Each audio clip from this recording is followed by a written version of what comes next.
আচ্ছা, এখন আমরা দেখি সাপোজ একটা টেক্সট এরিয়া নিয়ে, হ্যাঁ, এটা নতুন একটা ইয়ে দেখবো, ইভেন্ট। সাপোজ টেক্সট এরিয়া নামের একটা ট্যাগ নিলাম। ওকে, এর মধ্যে কিভাবে লিখতে হয় দেখেন, আইডি দিতে হয় একটা, সাপোজ আইডি দেন টেক্সট।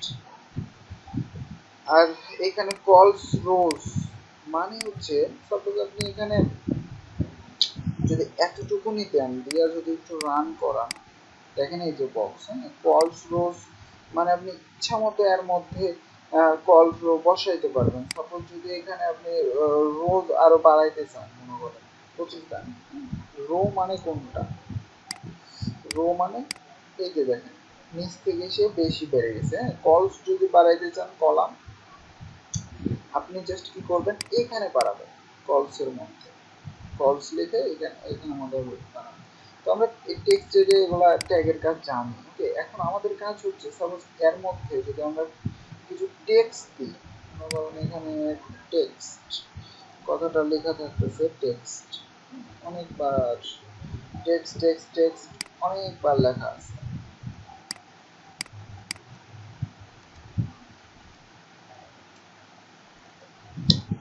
অসংখ্যবার থাকলো। সাপোজ আমি এখান থেকে আরেকবার কপি করি, মানে আমি অনেক লেখা চাইতেছি এর মধ্যে থাকুক, গোটাটা জুড়ে যেন থাকুক, তাছাড়া কিন্তু আমরা বুঝবো না। সাপোজ রিলোড দেন, এখানে বুঝবো না এতটুকু, কিন্তু আমরা এক কাজ করতে পারি, রো কলস কমাই দিই, তাহলে বুঝতে পারবো। সাপোজ 5 এখানে দেন হচ্ছে 20, মানে রোজটা কমাই, তাহলে আমরা একটা কাজ পেতে পারি যে এই স্ক্রলটা আমরা দেখতে পাচ্ছি, স্ক্রল তো লেখা যত বেশি হবে তখন স্ক্রল বাড়তে হবে। হ্যাঁ, এইবার আমরা কাজ করব, যে কোয়েরিতে এবার আমরা কাজ করব। এখন আমরা সাপোজ এই যে এর নিচে একটা পি ট্যাগ, পি ট্যাগের মধ্যে আমরা সাপোজ কিছু একটা লেখা শো করাবো, মানে এর জন্য আমি সাপোজ এখানে একটা ক্লাস দিলাম সাম শীট লিখলাম, মনে করেন এর মধ্যে ঢুকাবো আমি যেহেতু অনেক কিছু, সাম ফিট লিখলাম। এবার আমরা এইখানে এইখানে যে এই আইডিটাকে ধরবো, সাপোজ ডলার, এখানে দিতে পারি আমরা হ্যাশ। ওকে, এবার আমরা এখানে লিখবো স্ক্রল, কি লিখবো, স্ক্রল।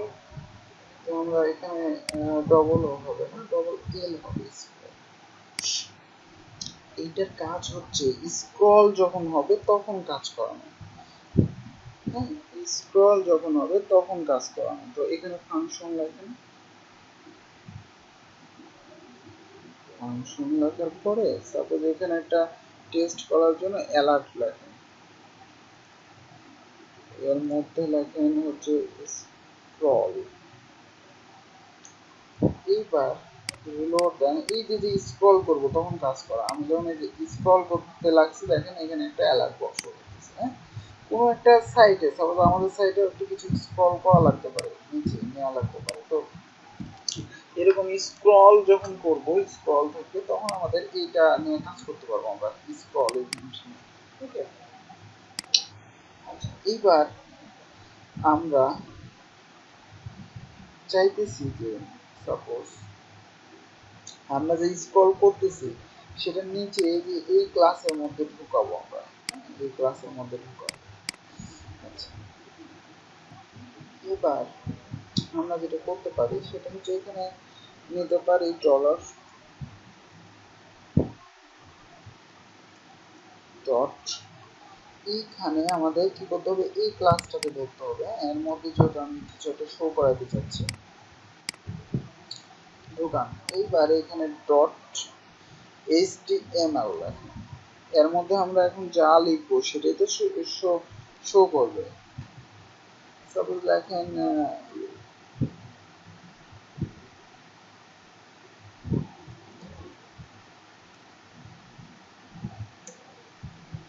নিউ স্ক্রল কথাটা শো করবে যখন আমি স্ক্রলিং করবো। রিলোড করেন, এই যে দেখেন স্ক্রল কতটা শুরু। ঠিক আছে, তার মানে আমরা কি করতে পারতেছি, আমরা এইখানে এই ক্লাসের মধ্যে আমরা ওই কথাটা ঢুকাইতে পারতেছি, এটা আমরা আগেও দেখছি, তাই না? এখন আমরা যেটা করতে পারি, আমরা দেখেন সাপোজ আমরা দূরত্বটা মাপতে পারবো, এই যে আমরা যে এই যে স্ক্রলিং করতেছি, হ্যাঁ, এই স্ক্রলের দূরত্ব কতটুকু উপর থেকে, এই জন্য আমাদের মাপতে পারবো, এই জন্য আমাদের মেথড আছে। কিভাবে? সাপোজ আমরা এখানে যদি একটা ভ্যারিয়েবল আর সাপোজ মনে করেন টপ, ভ্যারিয়েবলের নাম টপ ইকুয়াল দিলেন, কি করবেন, ডলার টেক্সট খেয়ে তো মাপতে চাচ্ছেন, তো এইখানে লেখেন ডলার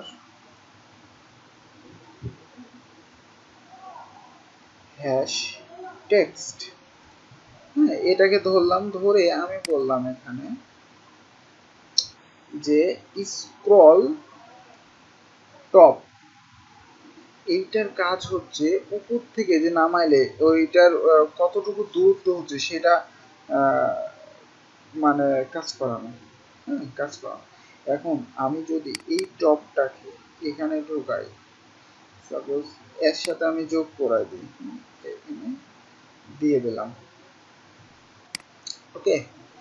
এইবার আমি যদি রিলোড দিই, স্ক্রল করেন, দেখেন যে পাশে কিন্তু একটা সংখ্যা চলে আসছে, স্ক্রল 41, 42, 43, দেখেন কত। ঠিক আছে, আচ্ছা আমরা এখানে একটু গ্যাপ রাখি, তাহলে আর একটু ভালো হবে বুঝতে। একটা গ্যাপ রাখি, সাপোজ এইরকম, রিলোড দেন। এবার দেখেন আমরা কতটুকু উপর থেকে স্ক্রল করতেছি, দেখা যাচ্ছে যে 11, 19, 26, হ্যাঁ, 23, উপর থেকে আমরা এভাবে মাপতে পারবো। তো এইটা আমাদের অনেক ইম্পর্টেন্ট, এটা লাগবে আমাদের। সাপোজ মেনু করতে আমাদের লাগবে, যে মেনু মনে করেন এই যে আমরা একটা নির্দিষ্ট পরিমাণ উপর থেকে যদি স্ক্রল করি, মেনু দেখবেন যে উপরে ফিক্সড হয়ে যায়, ওই কাজটা করার জন্য আমাদের এইগুলা অ্যাপ্লাই করতে হবে। হ্যাঁ, তো আমরা ওগুলা প্রজেক্টও দেখবো, সমস্যা নেই।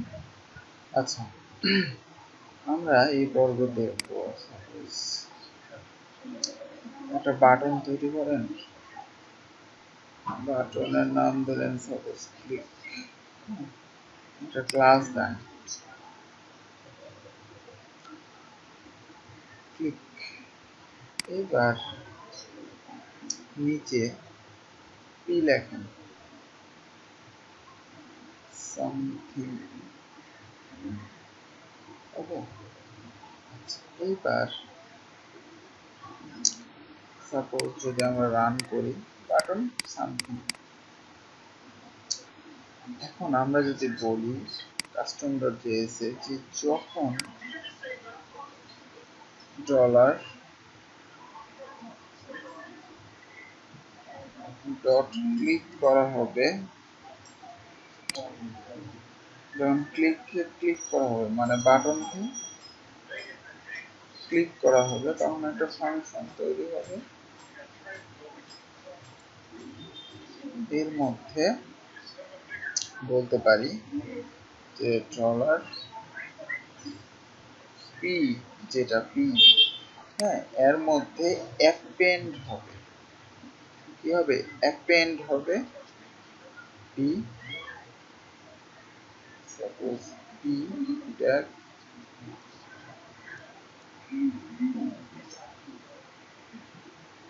এইখানে দিলাম সাপোজ এগেন।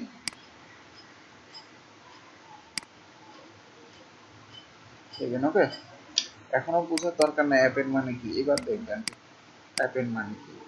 ক্লিক করেন, এই যে দেখেন অ্যাগেন আসছে, হ্যাঁ। এইবার একটু লক্ষ্য করেন যে এগেনটা কিসের মধ্যে ঢুকছে, ইন্সপেক্ট এলিমেন্ট করেন, এই যে পিটা আমাদের যেটা সামথিং, হ্যাঁ, এই যে দেখেন সামথিং লেখাটা আছে, তার মধ্যে এই পি এর মধ্যেই অটোমেটিক্যালি আরেকটা পি এগেন ঢুকে গেছে, মানে এই যে পি সহ এগেন কথাটা এই পি এর মধ্যে, এই পি এর ট্যাগেই সে অ্যাপেন্ড করতে পারবে। অ্যাপেন্ড মানে হচ্ছে ঢুকানো, মানে ইনসার্ট করা, মনে করেন, হ্যাঁ, আমি এর মধ্যেই এর মধ্যেই আবার এই যে আর একটা পি দিয়ে এগেন কথাটা ঢোকাচ্ছি এর মধ্যেই। হ্যাঁ, এর মধ্যে তো এই জিনিসটা অনেক ইম্পর্টেন্ট, এগুলো লাগবে। আপনি চাইতেছেন এখন যে এই যে এটা কিন্তু পরে বসতেছে, দেখেন সামথিং এর পরে, মানে এখানে বসতেছে, এই যে এখানে। আমি চাইতেছি আগে বসবে, আমরা যেটা ঢুকাইতে চাচ্ছি এটা আগে বসবে, লেখাটার আগে বসবে। এই জন্য আপনাকে লিখতে হবে এখানে প্রিপেন্ড, কি লিখতে হবে, প্রিপেন্ড। ওকে, এখানে পেনটা কেটে দেবো, প্রিপেন্ড। এইবার রিলোড, আবার ক্লিক করেন, দেখেন উপরে চলে গেছে। এবার এখানে আবার দেখেন এগেনটা উপরে প্রথমে বসে তারপরে সামথিংটা, দেখছেন। আপনি চাইতেছেন যে টোটালি এই পিটার বাইরে বসবে, মানে এই পিটা আলাদাভাবে বসবে ঠিক সামথিং এর আগে, মানে সামথিং এর আগে। হ্যাঁ, যদি বসাতে চান তাহলে আপনাকে দিতে হবে এখানে বিফোর, দিতে হবে বিফোর। ওকে, এবার দেখেন টোটালি এই পিটা আলাদা হয়ে যাবে, মানে এই পি এর মধ্যে আর ঢুকবে না এই পিটা। হ্যাঁ, এই পিটা আলাদাভাবে, মানে এই পিটা যেটা আছে তার আগে ঠিক বসে যাবে। লোড দেন, ক্লিক করেন, এগেন দেখেন এই যে দেখেন দুটো আলাদা হয়ে গেছে, পি এর মধ্যে আর ঢুকে নাই। হ্যাঁ, এগেনটা আবার ঠিক উপরে চলে আসছে, পিটা মানে বিফোরে বসে গেছে, এটা বিফোরে বসে গেছে একটা ট্যাগ। আপনি চাইতেছেন নিচে আর একটা যোগ করতে, নিচে আর একটা দিতে, তখন আপনাকে লিখতে হবে, সাপোজ এই লাইনটাই আমি কপি করি। হ্যাঁ, সাপোজ আর একটা দেখাই,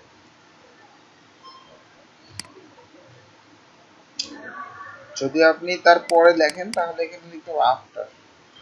মনে করেন এগেন কথাটা লিখলেন, এগেন।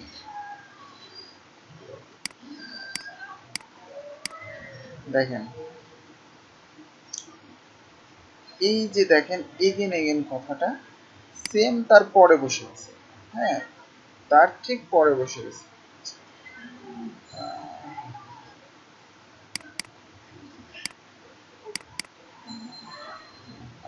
আচ্ছা, এখানে একটু কনফ্লিক্ট করতেছে, মানে ডবল হয়ে যাচ্ছে। হ্যাঁ, সিঙ্গেল দেন,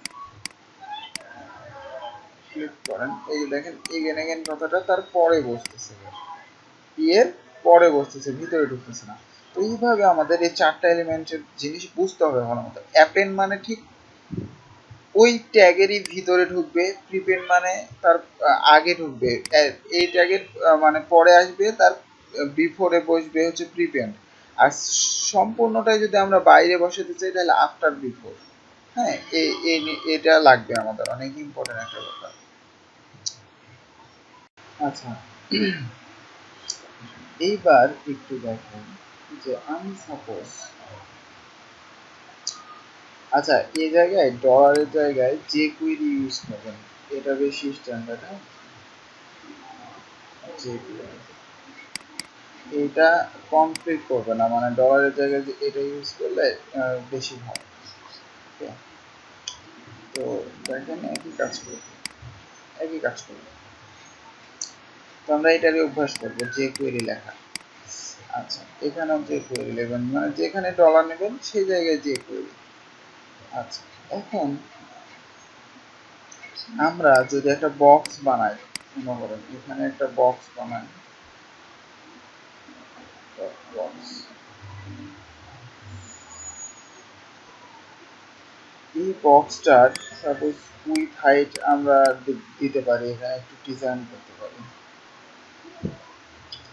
সাপোজ এখানে দেন background colour with 300 pixel, height 300 pixel.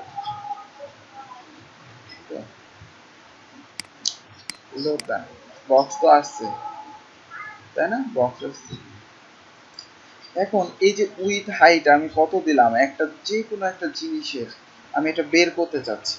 হ্যাঁ, এটা আপনাদের জন্য অনেক ইম্পর্টেন্ট, মানে এগুলো লাগবে কাজ করার জন্য। উইথ হাইট আমি যে দিলাম, তারপরে প্যাডিং কত, এগুলা সব যে ক্যালকুলেশন আমরা সব বের করতে পারবো যে কোয়েরির মাধ্যমে। কিভাবে, আপনি সাপোজ কাস্টম ডট জেএসে আসেন, এখানে আপনি লেখেন যে যে কোয়েরি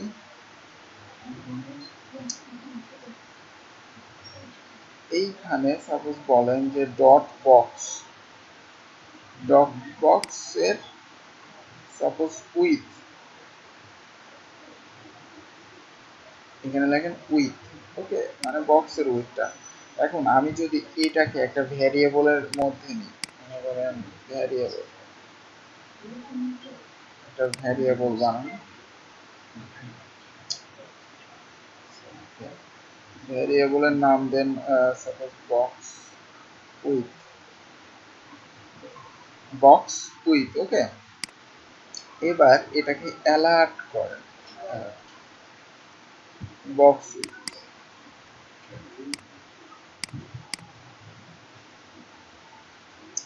সেভ দিলাম। এবার রিলোড দেন, দেখেন কত আসছে এখানে। অ্যালার্টের মধ্যে 300 পিক্সেল আসছে, কারণ কি এই বক্সের উইথ আমি এখানে কত দিচ্ছি, 300 পিক্সেল। আপনি যদি এখন এটাকে করেন 500 পিক্সেল, এবার রিলোড দেন, 500, দেখছেন? তো আমি ধরতে পারবো একটা স্পেসিফিক জিনিসকে, একটা উইন্ডোকে, দুটাকে আমরা ধরতে পারবো। আপনি যদি সাপোজ এই জায়গায় বক্সের জায়গায়, এই বক্সের জায়গায় যদি দেন উইন্ডো, উইন্ডো মানে হচ্ছে উইন্ডোর জন্য কোনো কোটেশন দেওয়া লাগবে না, এটা একটা অবজেক্ট বা ভ্যারিয়েবল বলতে পারেন। এটা মানে হচ্ছে আমাদের গোটা উইন্ডোর উইথ কত, দেখেন, দেখছেন উইন্ডোর উইথ কত বাইর হয়ে যাচ্ছে। সেইভাবে আপনি হাইটও বার করতে পারবেন, গোটা উইন্ডো মানে আমাদের উইন্ডোটা। তো আমি এখানে স্পেসিফিক ভাবে একটা বক্সের বার করতেছি, বক্সের উইথ। আচ্ছা, এখন আপনি নিজে হাইটটাও বার করবেন, তো একটা ভ্যারিয়েবল নেন, সাপোজ বক্স হাইট ইকুয়াল, এখানে লেখেন যে কোয়েরি, এই জায়গায় কি লিখবেন, দ্য বক্স ডট হাইট, ওকে। এইবার অ্যালার্ট করেন যে বক্সের হাইট কত, আমরা হাইট কত দিছি, এবার হাইটটাও দেখতে পাবেন, দেখেন 300 পিক্সেল আছে, কারণ আমরা এখানে হাইট কত দিছি, দেখেন 300 পিক্সেল। আপনি বাড়ালে সেটা বার করবেন। তো এই যে একটা স্পেসিফিক জিনিসের উইথ হাইটের মাধ্যমে কিন্তু আমরা উইথ হাইট মেথড অ্যাপ্লাই করে কিন্তু বের করতে পারতেছি, তাই না? আচ্ছা, তো এইভাবে আমরা উইথ হাইট তারপরে প্যাডিং সহ ক্যালকুলেশন দেখবো, পরের পর্বতে আমরা ওগুলা দেখতেছি। আচ্ছা, এবার দেখেন সাপোজ আমাদের এখানে 300 পিক্সেল করলাম। এবার আমি যদি এখানে প্যাডিং যুক্ত করি, প্যাডিং সাপোজ মনে করেন 200 পিক্সেল প্যাডিং যুক্ত করলাম। এবার যদি রিলোড দেন, দেখেন 200 পিক্সেল করার কারণে এটা একটু বড় হয়ে গেছে, কিন্তু আমাদের এখানে কি 300 আসতেছে উইথ হাইট, হ্যাঁ 300 আসতেছে। এখন আমি চাইতেছি যে উইথ, এখানে উইথ দেওয়া আছে কত কত 300, হাইট দেওয়া আছে 300, তাই না? আলাদা আলাদা ভাবে আমি বাইর করতে পারতেছি উইথ হাইট। এখন আমি চাচ্ছি এই যে 200 পিক্সেল প্যাডিং নিলাম, এটা উইথের সাথে যোগ হবে, হাইটের সাথে যোগ হবে, বের হবে। এখন 200 পিক্সেল যে দিলাম প্যাডিং, চারিধারে তো 200 পিক্সেল বাড়ছে, তাই না? তো উইথের ক্ষেত্রে কত বাড়ছে, আমরা যদি চিন্তা করি, এই সাইডে বাড়ছে, এই সাইডে বাড়ছে, উপরে বাড়ছে, নিচে বাড়ছে। তো উপর আর নিচ কি হাইটের জন্য কাজ করবে, উইথ কি দুই সাইডের জন্য কাজ করবে না? তাহলে দুই সাইডের জন্য যদি 200 পিক্সেল করে বাড়ে, তাহলে কত হয়, 400। আমরা যদি এই ক্যালকুলেশনটা বার করতে চাচ্ছি যে প্যাডিং সহ উইথ যোগ হবে, দেখেন এই জন্য আপনাকে এখানে লিখতে হবে ইনার উইথ, হ্যাঁ, ডাব্লুটা বড় হবে, ইনার উইথ। সাপোজ এবার এই যে বক্স উইথটাকে অ্যালার্ট করেন, ইনার উইথ, এবার রিলোডটা দেখেন এখানে কত আসতেছে, এবার 700। কারণ আমি 200 প্যাডিং বাড়াইছি, 200 আর 300 হচ্ছে উইথ, 300 উইথ ধরেন, আর 200 করে দুই দিক থেকে বাড়ছে প্যাডিং, তাহলে কত হয় 400, তাহলে 4 আর 3 কত হয় 700, এভাবে ক্যালকুলেশন করতেছি।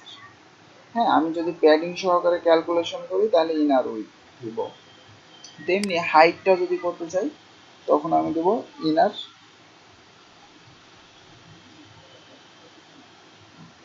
Inner height inner height. Okay, এবার এই যে বক্সের হাইটটা এর মধ্যে রিলোড দেন, দেখেন 700। সেম এদিকেও 200 নিচেও 200 বাড়ছে, আর হাইট এমনি নর্মালি দেওয়া ছিল 300, 700। তো এইভাবে আমরা প্যাডিংটাও ক্যালকুলেশন করতে পারবো। এরপর যদি আমি মার্জিন বা বর্ডার সহ ক্যালকুলেশন করতে চাই সেটাও দেখব।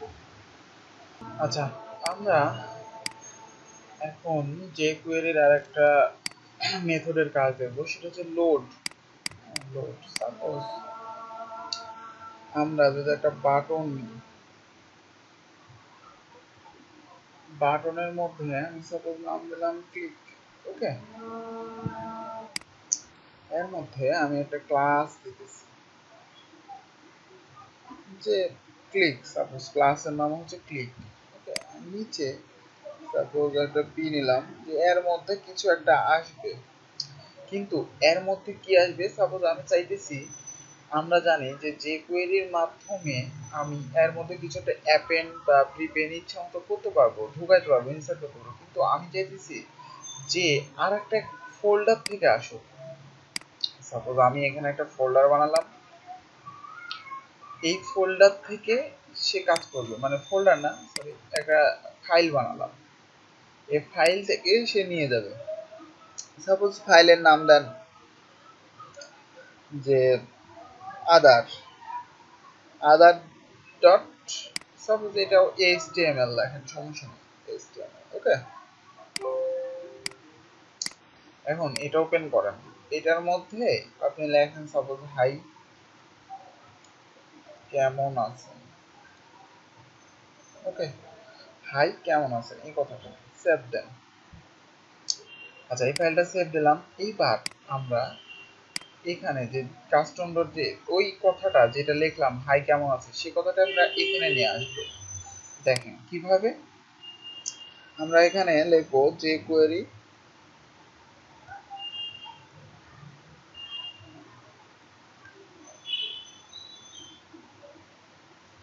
যে কোয়েরি লেখার পরে আপনাকে এটাকে ধরতে হবে যে ক্লিক করার পর আসবে, তাই না? এই জন্য এখানে ডট নেবেন, ক্লিক।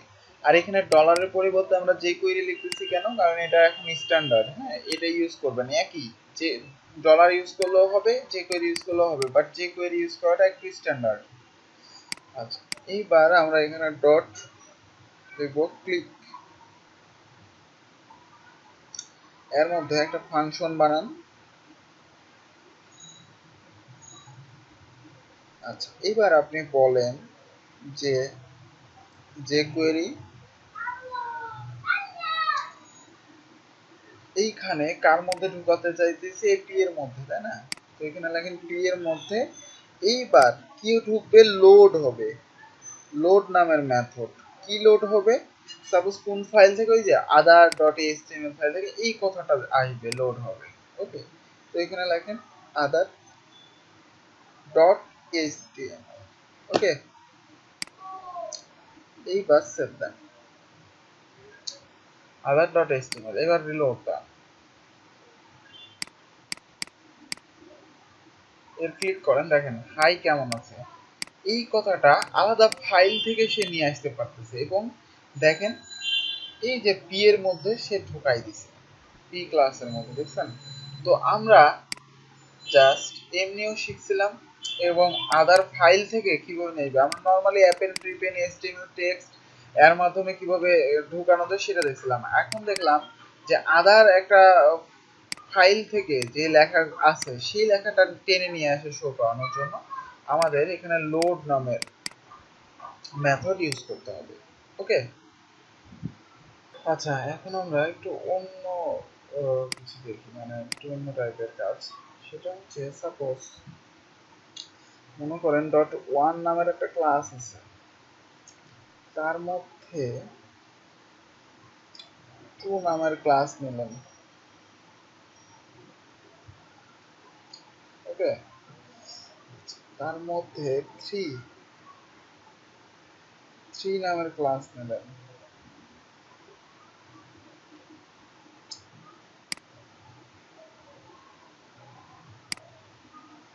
তার মধ্যে ফোর নামের ক্লাস নেবেন। এখন এর মধ্যে সাপোজ একটা পি আছে, পি এর মধ্যে মনে করেন সামথিং কথাটা আছে, সামথিং। এখন দেখেন ওয়ান এর মধ্যে টু, টু এর মধ্যে থ্রি, তার মধ্যে ফোর, তারপর সামথিং। আমরা কি সিএসএস এর মাধ্যমে করতে পারবো না যে ওয়ান এর মধ্যে যে ফোরটা আছে সেটার কালার সাপোজ রেড হবে? এটা তো করতে পারি, কিন্তু আমরা কি এটা বলতে পারবো যে ফোরের ফোরের ঠিক উপরে যে টুটা আছে তার মধ্যে যে পিটা আছে, সাপোজ টু মনে করেন এটা লেখা থাকলো, হ্যাঁ, এইটা লাল কালার সাপোজ লাল হবে, আমরা কি এইভাবে বলতে পারবো? মানে আমার কথা চিন্তা করেন, আমি উপর থেকে নিচে ধরতে পারবো সিএসএস এর মাধ্যমে ওয়ান থেকে ফোর, এটাকে ধরতে পারবো যে ওয়ান এর মধ্যে যে ফোর ক্লাসটা আছে তার মধ্যে যে পিটা আছে সেটা কালার রেড হোক। কিন্তু আমি নিচ থেকে কি উপরে ধরতে পারবো যে ফোর এর ঠিক উপরে যে টুটা আছে তার মধ্যে যে পিটা আছে সেটা কালার রেড হোক? এটা কিন্তু করতে পারবো না সিএসএস এর মাধ্যমে। তো এই জিনিসগুলা আমরা জাভাস্ক্রিপ্টের মাধ্যমে করতে পারবো, যে কোয়েরির মাধ্যমে করতে পারবো। এটাকে বলা হয় ট্র্যাভার্সিং, ঠিক আছে? এটাকে বলা হয় ট্র্যাভার্সিং। সাপোজ আমি যদি বলি ওয়ান এর মধ্যে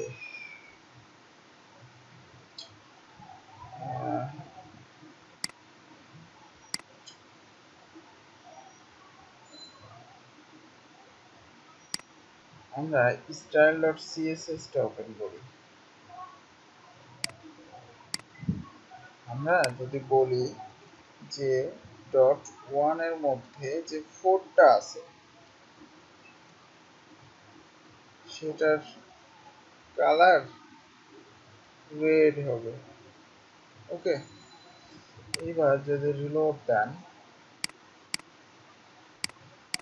এইচটিএমএলটা আমরা সেভ দিই,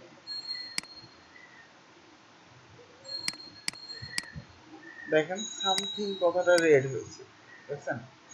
কিন্তু আমরা কি বলতে পারবো যে এই সামথিং মানে ফোর, ফোর যে ক্লাসটা তার উপরে ঠিক যে টুটা আছে মানে টু নামের যে ক্লাসটা আছে সেটার কালার রেড হোক? এটা কি বলতে পারবো? পারবো না, এটা ধরতে পারবো না। তো এই সিস্টেমটা আমরা যে কোয়েরির মাধ্যমে করতে পারবো। আচ্ছা, সাপোজ এই জিনিসটাই আমরা সিএসএস এর মাধ্যমে করতাম, মানে যে কোয়েরির মাধ্যমে করতাম, তাহলে কি করতাম? আমরা এখানে বলতাম যে কোয়েরি কি, এই যে স্টাইল ডট সিএসএস এর যেভাবে ধরছি এভাবেই তো ধরতাম, তাই না? দিয়ে বলতাম যে ডট সিএসএস কালার রেড, এটাই তো করতাম যদি যে কোয়েরির মাধ্যমে অ্যাড করতে চাই। সাপোজ রেড না দিয়ে এখানে ব্লু দেয় না, ব্লু কালারটাই নিবে সে, মানে এটাই, এটা বসবে রেড কালার, ওখানে সিএসএস থাকলেও এটা বসবে, এটা। তো আমরা এইভাবে করতে পারতাম, তাই না? কিন্তু এইটাকে যদি আমরা সাপোজ একটু অন্য ওয়েতে করি, সাপোজ এখানে লেখেন ডট চিলড্রেন, কি ডট চিলড্রেন, যদি আপনি এই যে ওয়ানটা এর মধ্যে এবার বসায় দেন, আমি এখানে বললাম যে ওয়ান ক্লাসের চিলড্রেন ফোর যদি হয় তাহলে সিএসএস ক্লাস এটা মানে ঢুকবে তার মধ্যে। এবার রিলোড দেন, তাহলে কি এটা কালার হবে? দেখেন আগেরটাই পাচ্ছে রেড কালার, মানে স্টাইল ডট সিএসএস যেটা দিছি। মেনলি চিলড্রেন মানে হচ্ছে ইমিডিয়েটলি তার পরেরটা, তার পরেরটাকে বোঝায়। আমরা কি এখানে ওয়ানের ঠিক পরে ফোরটা আছে যার কারণে কাজ করতেছে না, অথচ আমরা যদি এখানে থ্রি দিতাম, যে থ্রি, সাপোজ আমরা যদি এইখানে ওয়ানের জায়গায় 3 লিখতাম, এখন 3 ইমিডিয়েটলি পরেই তো 4টা আছে তাই না, তখন আমরা যদি চিলড্রেন ইউজ করি রিলোড দেন কাজ করছে। আচ্ছা আমরা এখানে নামটা ভুল করছি, ডি আর এন হবে চিলড্রেন। হ্যাঁ দেখেন যখন ইমিডিয়েটলি ঠিক পরে হবে তখন কাজ করাইতে পারবে সে। আচ্ছা আমরা সাপোজ আগেরটার মতো করি, এইখানে সাপোজ কি দিছিলাম, এখানে এখানে 1 দিছিলাম, তখন দেখেন কাজ করবে না, মানে চিলড্রেন বলতে ইমিডিয়েটলি তার পরেরটাকে বোঝায়। হ্যাঁ চিলড্রেন মেথড মানে আগেরটাই কাজ করতেছে। কিন্তু আমি যখন এই জায়গায় 3 লিখতেছি, 3 এর পরেই তো 4 আছে ইমিডিয়েটলি পরে তাই না, এই জন্য চিলড্রেনটা তখন কাজ করতেছে। ঠিক আছে, এখন সাপোজ আমি যদি এখানে 3 লিখি তখন কাজ করবে যে এটা ব্লু হয়ে যাচ্ছে লেখাটা, দেখেন ব্লু যাচ্ছে। তো চিলড্রেনের কাজ হচ্ছে ইমিডিয়েটলি তার পরেরটা কাজ করানো। এখন আমি চাইতেছি কি, আমি চাইতেছি যে ওয়ানটাই লিখতে, তারপরে যে 4টা আছে কালার করতে। এই জন্য আপনাকে যেটা লিখতে হবে এখানে, আপনি এইখানে লিখবেন ফাইন্ড, কি লিখবেন ফাইন্ড। ফাইন্ডের কাজ হচ্ছে এই যে ওয়ান, এখানে যে ওয়ানটা লিখবেন, ওয়ানের পরে সে প্রত্যেকটা খুঁজবে স্টেপ বাই স্টেপ কোথায় 4 আছে, খুঁজে বের করে সেটাকে কাজ করাবে। হ্যাঁ এটা হচ্ছে ফাইন্ড মেথডের কাজ। একটু রিলোড দেন এবার, কাজ করে। এখানে মনে হয় যে ফাইন্ড 4, ওয়েট 1 ডট ফাইন্ড। আচ্ছা ব্লুটা কিন্তু কাজ করাচ্ছে তাই না, আমরা ফাইন্ড এর মাধ্যমে করাইতে পারতেছি। ফাইন্ড ফাইন্ড লিখলে সে অটোমেটিক্যালি 1 এর পরে 4 কে খুঁজে বার করবে, তারপরে কাজ করাবে। দেখেন আমাদের স্টাইল ডট সিএসএস এ কি ছিল, কালার রেড করা ছিল, কিন্তু আমরা কাস্টম ডট জেএস এর মাধ্যমে ব্লু করছি, আমাদের আউটপুটও ব্লু আসছে। ওকে, তো আমরা এখানে দুইটা মেথড শিখলাম, একটা চিলড্রেন মানে ইমিডিয়েটলি পরে কাজ করে, একটা ফাইন্ড হ্যাঁ তারপরে যতগুলো আছে সেগুলো কাজ করবে।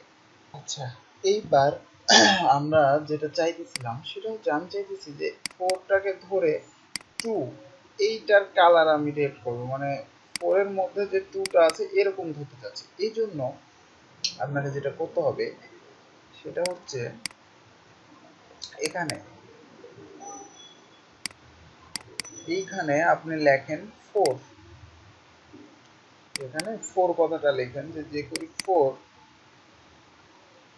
এইখানে যে মেথডটা এবার ইউজ করবেন সেটার নাম হচ্ছে প্যারেন্ট। কি নাম, প্যারেন্ট। ওকে, আপনি যদি এখানে প্যারেন্ট শুধু কথাটা লিখেন, যে প্যারেন্ট হচ্ছে সাপোজ হচ্ছে যে এই যে 2, মানে প্যারেন্টস হচ্ছে যদি লেখেন এখানে 2, 2 তার সিএসএস কালার হবে এত। হ্যাঁ সাপোজ এটা যদি লেখেন, এটা হলো কাজ করেনি, আমরা 2 কে কি লাল করতে পারছি, লাল করতে পারি নাই। আচ্ছা এই জায়গায় আপনি লেখেন প্যারেন্টস, এবার প্যারেন্টস। ওকে, এবার রেড ক্লিক করেন, তাও কাজ করে না। আচ্ছা আচ্ছা এইবার এইখানে কিছুই দেওয়ার দরকার নেই, এখানে কিছু দেওয়ার দরকার নেই।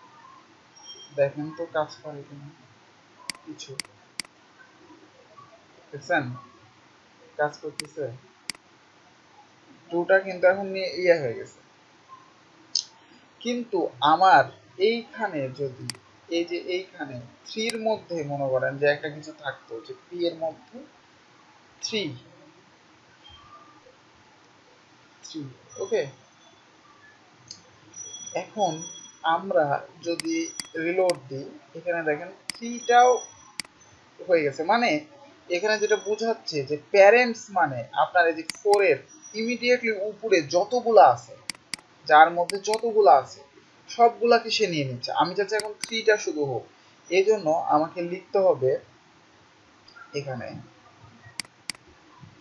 শুধুমাত্র প্যারেন্ট কথাটা লিখতে হবে। প্যারেন্ট মানে হচ্ছে ইমিডিয়েটলি তার আগেরটা, যেরকম চিলড্রেন, চিলড্রেন মানে ঠিক তার পরেরটা, ওইরকম প্যারেন্ট মানে ঠিক ইমিডিয়েটলি তার আগেরটা। মানে হচ্ছে আমাদের এখানে যে 4 নিছি, 4 এর ঠিক আগে কি আছে সেটাকে সে কাজ করাবে। ওকে, দেখেন 3 কাজ করাচ্ছে, 2 কে আর কাজ করাচ্ছে না। কিন্তু আমি যদি প্যারেন্টস লিখতাম, প্যারেন্টস, ওকে, যে হচ্ছে যে এখানে যদি প্যারেন্টস লিখতাম, তাহলে এটা মানে হচ্ছে যে এই যে এখানে 4টা লিখছি, ইমিডিয়েটলি তার আগে যতগুলা আছে সবগুলাকে সে কাজ করাবে, যার কারণে সবগুলাকে নিয়ে নিতেছে।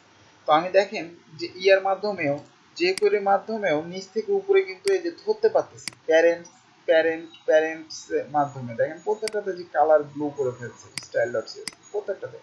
এখানে ওয়ানেও করে ফেলছে, ওয়ানের মধ্যেও দেখছেন, ওয়ানের মধ্যেও করে ফেলছে,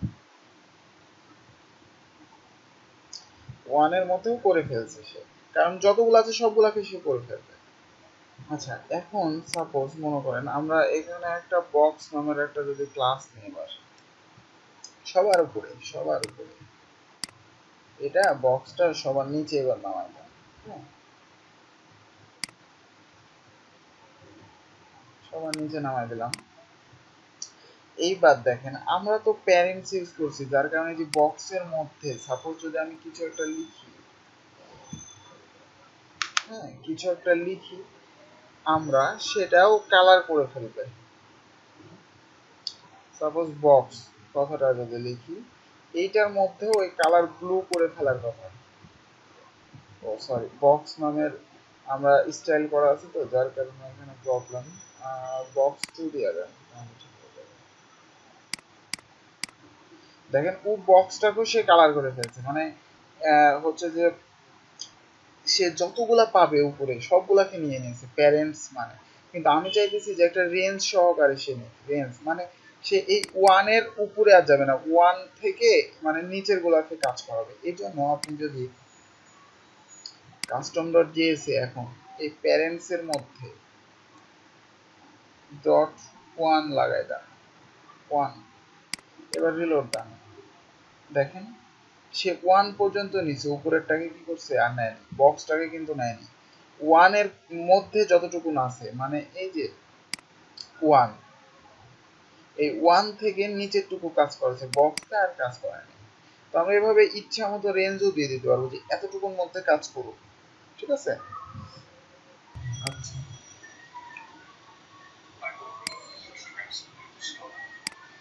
এখন আমরা যেটা দেখবো সেটা হচ্ছে সাপোজ এগুলা কেটে দিই। সাপোজ মনে করেন ডট ওয়ান নামের অনেকগুলা ডিপ আছে, আমি সাপোজ অনেকগুলা কপি করতেছি। আচ্ছা, এবার আমি চাইতেছি যে এখানে একটা পি নামের ট্যাগ থাকুক, সাপোজ সামথিং, ওকে। এখন এই জায়গায় এগুলাতে মনে করেন লেখা থাকলো ওয়ান, ওয়ান, ওয়ান, অনেকগুলা ওয়ানই থাকবে, ওকে। আচ্ছা, আমরা যদি এখন সাপোজ কাস্টম ডট জেএস এ বলি যে যে পিটা আছে, পিটা, পিটার পরে আমি যদি একটা মেথড ইউজ করি, নাম হচ্ছে ক্রেভ, কি নাম, ক্রেভ, ওকে। এর মধ্যে সাপোজ আমি যদি বলি যে ডট সিএসএস দিয়ে যে কালার হবে সাপোজ রেড,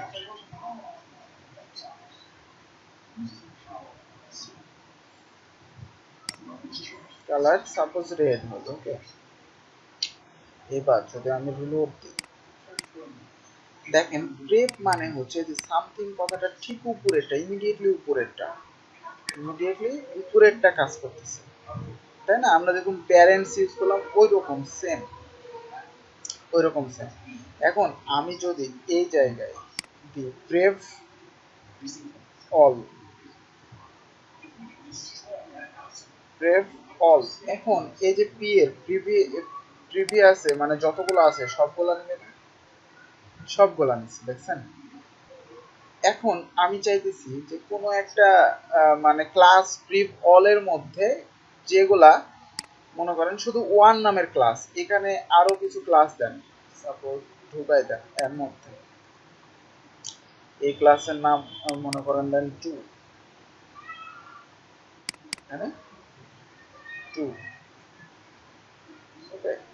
এইবার যদি রিলোড দেন তাহলে আর একটা আসতেছে, মানে প্রিভিয়াস মানে সব টুটাও দেখেন লাল হয়ে গেছে প্রিভিয়াস অল দেয়াতে।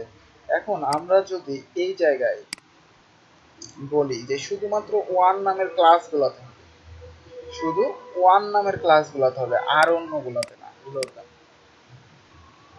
কাজ করছে?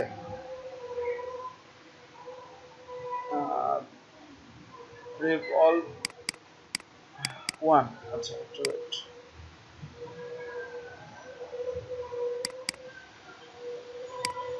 ও এম, আচ্ছা এটা যেহেতু ক্লাস এই জন্য আমাকে এখানে ডট দিতে হবে, ডট দিতে হবে। এইবার রিলোড দেন, দেখেন টুটা কিন্তু এবার লাল হয় নাই, যেগুলো মাত্র ওয়ান নামের ক্লাস সেগুলাই কিন্তু হইতেছে দেখছেন। তো আমরা এইভাবে ধরতে পারবো, আলাদা আলাদাভাবে এইভাবে ধরে কাজ করতে পারবো। এইখানে দুইটা মেথড দেখালাম, একটা হচ্ছে প্রেভ আর একটা হচ্ছে প্রেভ অল, ওকে। তার মধ্যে আবার আমরা এখানে একটা নির্দিষ্ট ক্লাস দিয়েও রেঞ্জ আকারে দিতে পারবো, ঠিক আছে।